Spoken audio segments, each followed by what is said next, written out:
mendekati dan membujuk nasabah yang akan mengajukan kredit supaya mengajukan plafon maupun top up ke angka nominal yang lebih tinggi dan menawarkan produk menabung dengan keuntungan yang sangat tinggi, dan ada juga menawarkan produk investasi yang keuntungannya juga tinggi.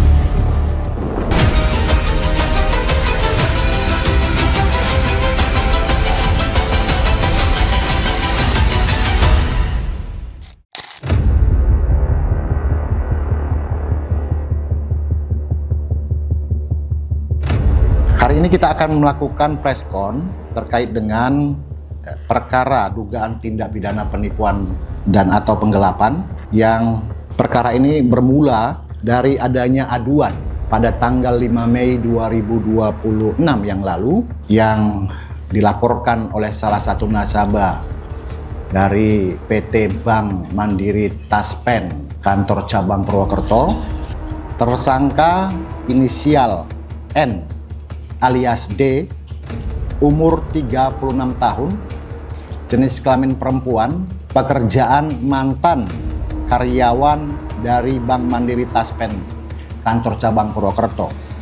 Sesuai dengan penyampaian dari pihak Bank Mandiri Taspen kantor cabang Purwokerto bahwa tersangka ini telah diberhentikan atau dipecat per tanggal 1 Mei 2026, dan pada tanggal 29 Mei 2026, pihak Bank Mandiri Taspen kantor cabang Purwokerto telah melaporkan tersangka atas dugaan pemalsuan dokumen, melakukan fraud, termasuk menawarkan produk yang bukan produk Bank Mandiri Taspen kantor cabang Purwokerto. Modus operandi yang dilakukan oleh oknum mantan dari pegawai Bank Mandiri Taspen kantor cabang Purwokerto yang berinisial N alias D ini adalah tersangka mendekati dan membujuk nasabah yang akan mengajukan kredit supaya mengajukan plafon maupun top up ke angka nominal yang lebih tinggi, dan ada juga menawarkan produk investasi yang keuntungannya juga tinggi, yang ternyata produk itu bukan merupakan program dari bank tersebut. Transaksi tersebut dilakukan secara manual di luar sistem pembukuan resmi bank atau sistem site bypass, dan uangnya masuk ke kantong pribadi tersangka. Terdapat 5 laporan yang kami terima secara resmi, yaitu 4 laporan sudah di tahap penyidikan, kemudian 1 laporan yang masih dalam tahap penyelidikan.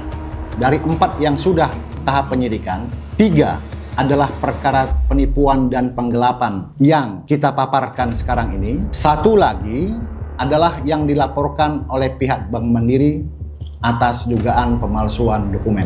Untuk tersangka N alias D, kita kenakan pasal 492 atau pasal 486 junto pasal 127 Undang-Undang Republik Indonesia Nomor 1 Tahun 2023 tentang Kitab Undang-Undang Hukum Pidana.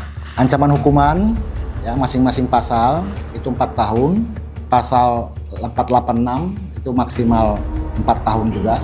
Karena ini sebagai korban masyarakat, mudah-mudahan dukungan media Polresta Banyumas bisa melakukan tracking aset yang mungkin akan bisa dikembalikan para korban sebagai bentuk restitusi. Artinya dukungan media, dukungan masyarakat untuk menginformasikan aset-aset dari tersangka atau tersangka lain itu sangat menentukan sekali. Karena jangan sampai pengungkapan perkara ini hanya menyangkut orang, tapi bagaimana pengembalian aset restitusi yang harus diberikan kepada